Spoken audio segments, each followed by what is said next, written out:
A Washington Post szerint szeptember 11-e előtt George Bush hivatala első 8 hónapjának 42%-át szabadságon töltötte.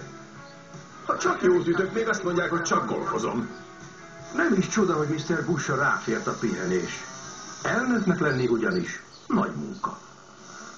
Egyesek szerint ön csak lóbálja a lábát Texasban, és hogy sokat van szabadsága.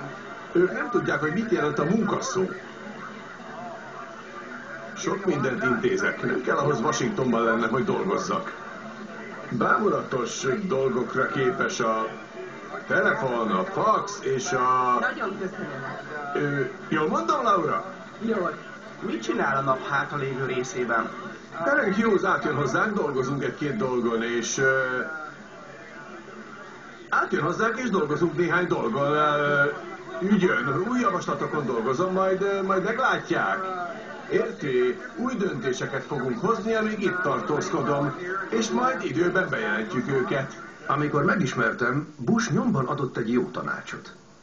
Bush kormányzó, Michael Moore vagyok. A dokumentumfilmes? Keressen rendes munkát! Ő aztán sokat tud a munkáról. Ki kérte egy beglízt? Én! Pihenés Camp Davidben. Hajókázás Kennebunkportnál. Hogy vagy, öreg? Vagy épp cowboyosdi a texasi rancson. Szeretem a természetet, a terepjárón, a kutyáimmal járom.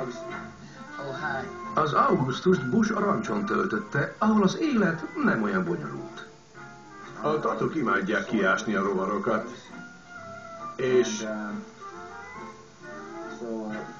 egyik reggel ott látom Barney kutyámat, horpaszik egy lyukban. És tatura vadászott. Tényleg emlékezetes nyár volt.